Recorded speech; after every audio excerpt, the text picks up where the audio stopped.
Why isn't Donald Trump coming tomorrow? Because he has a 4-year-old mentality, and he's having a tantrum.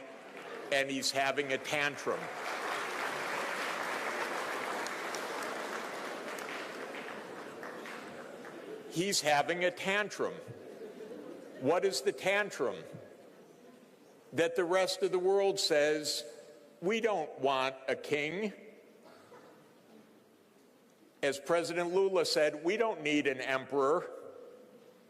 He would come here as just one of 20 leaders, or 21. He doesn't want that. He's having a tantrum. So this rebalancing is happening. He's having a particular tantrum, by the way, because the United States is in a deeply neurotic funk. You know what the cause of that neurosis is? China. A wonderful, brilliant civilization, 4,000 years old plus. It's been a unified state with brilliant statecraft for more than 2,000 years. Unlike Europe, in which every country of Europe fought every other country of Europe every year for 1,000 years. Most of the time, China was peaceful, united. It fragmented temporarily at some points, but it was mainly a unified country that actually, strangely enough, didn't beat up its neighbors also. So China, for 1,000 years, never attacked Japan, for example. Can you imagine? Britain couldn't keep its hands off any place for more than a year or two at a time. It had to go beat up somebody. And the United States doesn't even take a year off. I don't know the truth yet. It could be an accident, but I don't think so. Today, a major refinery in Venezuela suddenly exploded. That seems a lot like the CIA to me. I don't guarantee it. We don't have any more news. But last week, President Trump said he had assigned the CIA to operations inside Venezuela, and a week later, suddenly the biggest refinery blows up. So the United States can hardly go a week at a time without trying to kill somebody. But China actually goes centuries without attacking its neighbors. So China went for 1,000 years without once invading Japan, a near neighbor, even though China was much more powerful. Incidentally, from 2 times, there was an attempt to invade Japan from the Chinese mainland, but that was when China had been conquered by the Mongols. So 800 years ago, roughly, they tried twice. The Mongols tried to invade Japan, and they were defeated both times. But the Chinese never tried. The Japanese actually, sadly, invaded China many times, but never the other way around. And the Chinese never invaded Korea. And the Chinese did invade Vietnam once, but that was 615 years ago. And then they had a skirmish for 1 month in 1979. Other than that, that's the so-called enemy of the United States. So that's why I call it a neurosis. China's the least threat possible. Doesn't threaten anybody. Doesn't attack anybody. Hasn't been in any war for 46 years, and the war that it was in 46 years ago lasted 1 month. That's when Vietnam toppled a government in Cambodia that China viewed as an ally, and so it punished Vietnam for a month. for having overthrown their ally in Cambodia. Other than that, no wars for more than 4 decades. But we're in a funk because the American idea is you have to be number one so you can boss everyone else around. And by the way, we learned every trick we know from the British, who did that for 200 years before that. So that's where the geopolitics comes in. What Adam Smith is saying in 1776 is we need to look forward to a future in which there is equal force, mutual respect, social justice. And we're at that hinge moment of history because, to my way of thinking, we are at the end of 3 major cycles. First, with these momentous discoveries that Adam Smith talked about, these sea routes that the Europeans found, that began a period of European ascent in the world history and world economy, because Europe was nothing special economically or geopolitically in 1500. You would not put it as likely to succeed or to dominate. But those events changed the course of events. Then in 1750 and really in 1776, oddly enough, the same year that Adam Smith wrote The Wealth of Nations, a very skilled engineer, we would say today, but he didn't have that title, a man named James Watt, working at the University of Glasgow, fittingly at a university, stuck a condenser on a steam engine that had been invented decades before, and suddenly the steam engine became incredibly efficient, low cost, and suddenly the industrial age was feasible because of that great invention of the steam engine. That happened, that commercial steam engine of James Watt, which is why we talk about megawatts today, because of Mr. Watt and the power that his steam engine brought. That came in 1776, and Britain was the first country to industrialize, and it really did beat up the rest of the world after that, because the industrialization, the power that came with that, the industrial military led to a worldwide imperialism that dominated the 19th and the first part of the 20th century. And at its apogee, the British Empire had 1/4 of all the people in the world under British imperial domination. Of course, India was a big part of that 25% of humanity. So that's a second part of a cycle. And then, because Europe has a very hard time making peace within Europe. It's really a sickness, actually, I'm sorry to say. We love Europe. My wife's born in Europe, my family comes from Europe, but they fight each other so much. Not my wife and me, but every 2 countries bear a grudge. Yesterday, I was texting with a friend of mine who wrote to me because he was giving a lecture in Poland, in Warsaw. And I said, yes, it's so sad, the hatred of Russia in Poland. And he said, oh, but remember what Russia did. And he said, you have to remember, in 1792, that's what he wrote. And I wrote, get over it. You don't have to fight every time, because in 1792, you fought because the Russians would say, yeah, 1792, but in 1610, you invaded us. And that's true, by the way. Poland started it. When Russia was in trouble, in so-called times of trouble in 1610, it was Poland that invaded Russia. Then Russia invaded Poland 150 years later, and on, and they can't stop. And there is, by the way, there's the famous saying of the philosopher George Santayana, the Spanish philosopher of the 20th century, that those who forget history are condemned to repeat it. And my wife has a better one, though.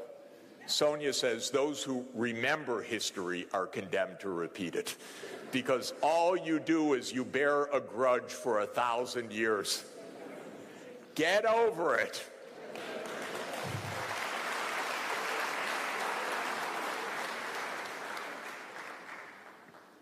So I think that so I was going to say Europe destroyed itself in 2 civil wars, which we call World War I and World War II. And by the end of the Second World War, Europe was so broken that decolonization came. Not, by the way, because it was inevitable had there not been the wars, but Britain was bankrupt at the end of 1945, after 2 world wars. And Europe had lost any claim whatsoever, not that it deserved it ever, but any claim that it was a civilizing mission or anything else. Not only was it a completely reckless and cruel incivility of the imperial age, but they couldn't even within Europe behave with any decency and slaughtered tens of millions of people. So at the end of World War II, imperialism wasn't quite over, though. Europe lost its colonies step by step. Sometimes there were wars of decolonization in Africa. Sometimes it went more quickly and somewhat peacefully. It all depended. But there was one more empire that was going to stand, and that was the United States empire, because the U.S. became a world empire, and not only a world empire in 1945, and again, having learned the tricks of the trade from Britain, it was a world empire that aspired to dominate the world. And the policy of the United States was there should be no rival. So this was not quite possible because one major power, the Soviet Union itself, did not want to be dominated by the United States. And rather than making peace between the U.S. and the Soviet Union, which were allies in World War II, remember that, they were allies. The U.S. and Britain said, we're enemies of our ally, the one that had actually broken the back of Hitler's army, because the Soviet people lost 27 million in World War II. They bore the brunt of World War II. They defeated Hitler, but the U.S. and Britain did not know how to make peace. They said the Soviet Union's the new enemy, and a Cold War emerged. And I put a lot of the responsibility on the U.S. side for this, because what Russia or the Soviet Union wanted was for Germany to be demilitarized and neutral. And the United States said, no, Germany will be remilitarized and part of our new military alliance, NATO. And the Soviet Union said, now you're a threat to us again. And that led to decades of Cold War. So we lost what could have been the peace. But the United States saw the Soviet Union as, of course, the enemy. The Soviet economic system was not so great, and the U.S. was out to break it in any event through controls on technology and isolation, containment it was called.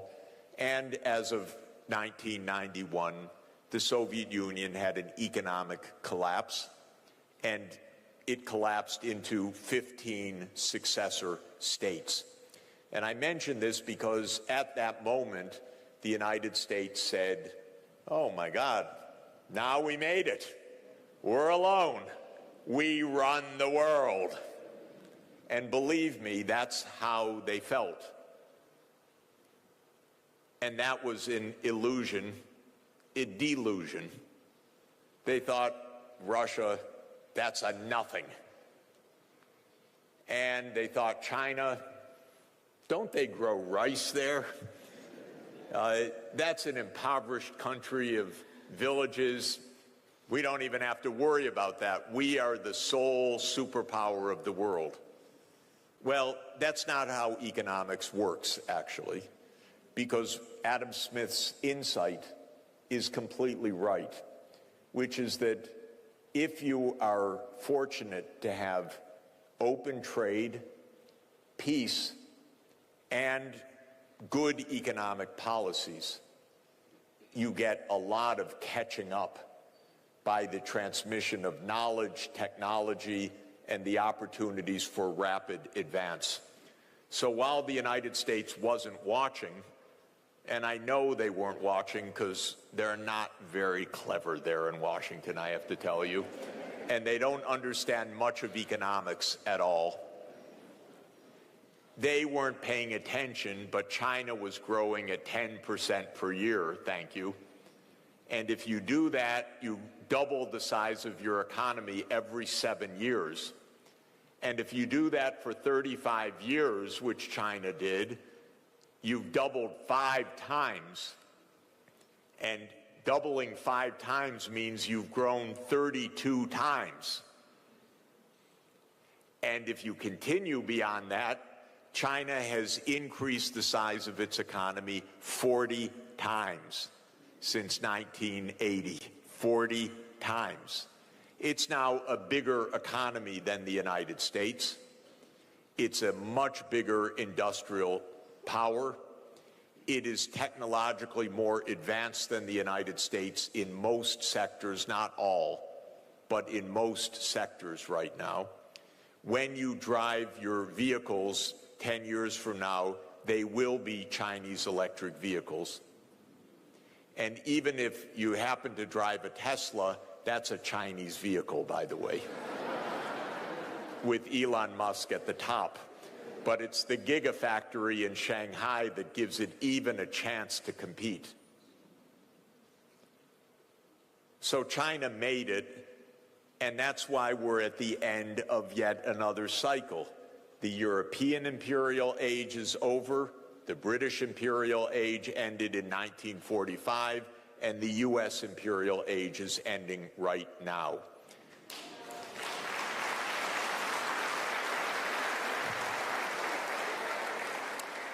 And that's why Donald Trump is home, because he doesn't want to be one of several.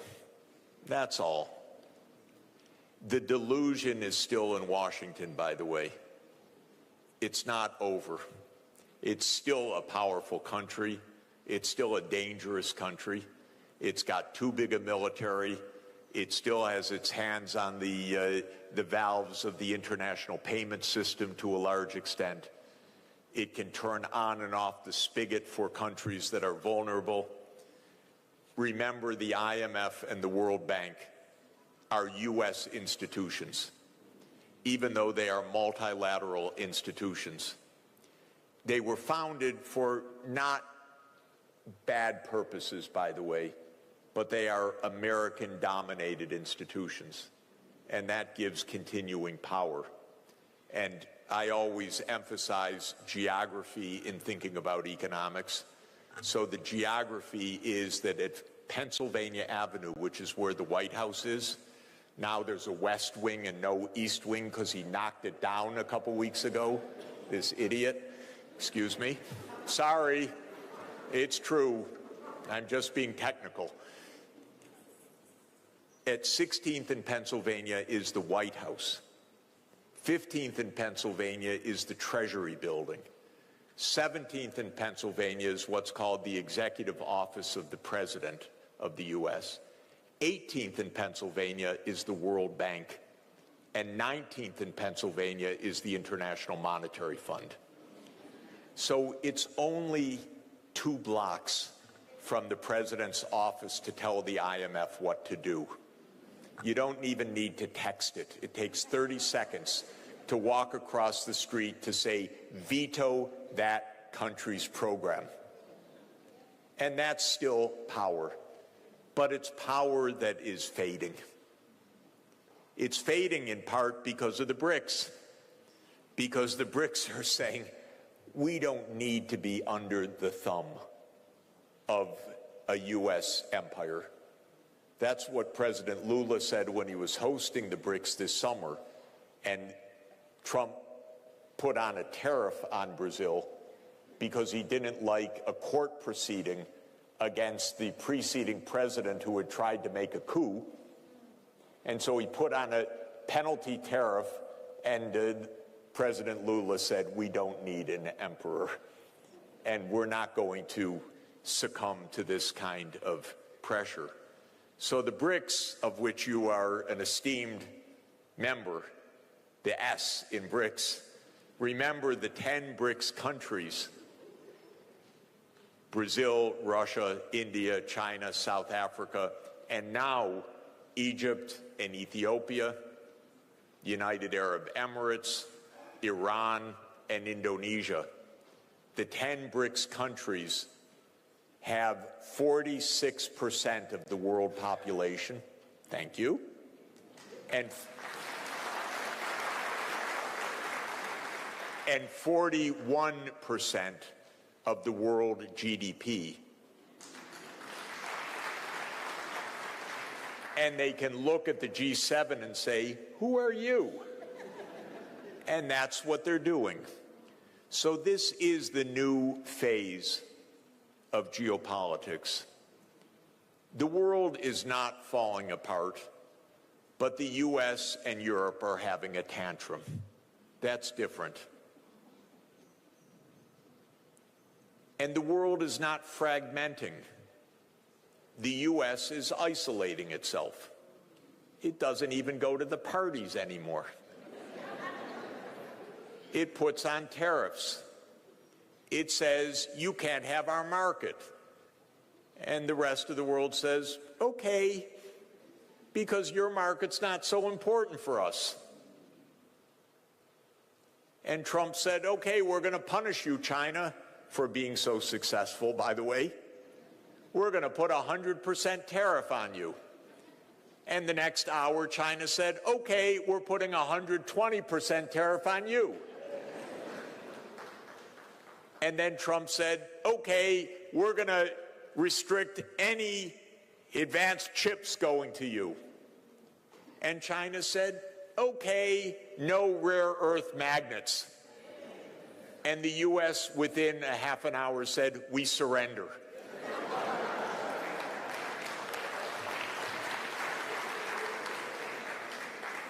By the way, I had no idea there was anything called a rare earth magnet before all of this happened. So I had to ask ChatGPT what it was exactly. It turns out it's absolutely essential for all manufacturing, for automotive, for military, and so on. And China makes them.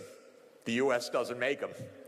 And so turned out the U.S. learned a bit of a lesson there. Again, yet another reason why Donald Trump is staying home. So this is why we're at such a historic juncture. But the world is really not fragmenting.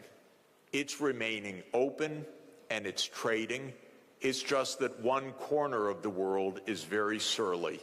The part that used to dominate just can't figure out what's going on. And Trump is, of course, trying to flex the military muscles in a disgusting way. The U.S. is still militarily powerful, no doubt about it.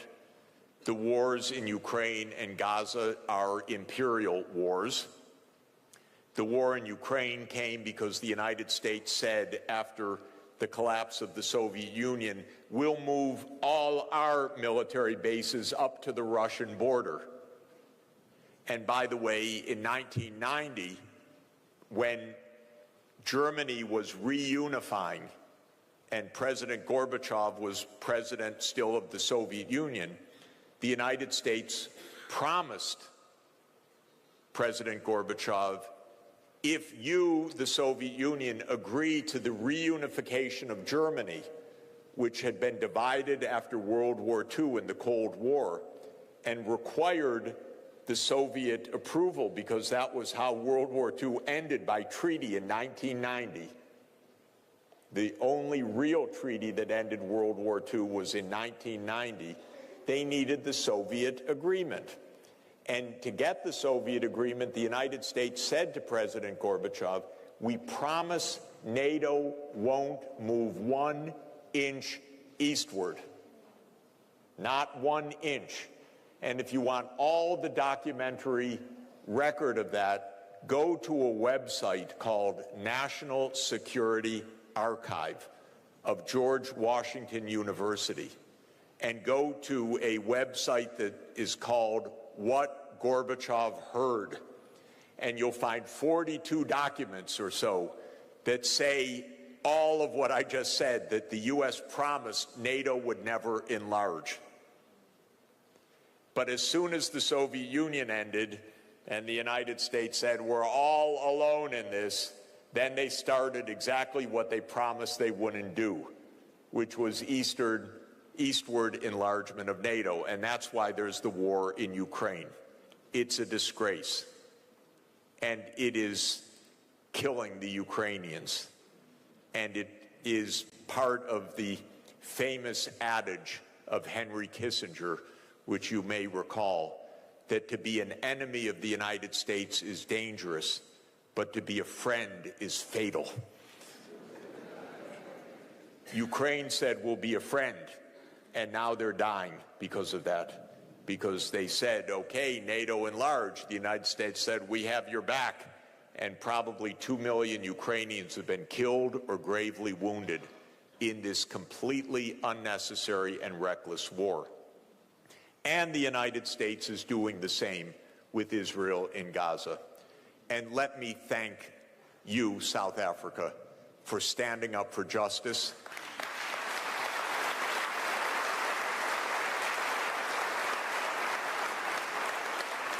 It was very brave, very right, very precise to launch the International Court of Justice case on Israel's violation of the 1948 Genocide Convention. The ICJ takes too long to rule, but the evidence that South Africa brought on behalf of the whole world is absolutely right and compelling.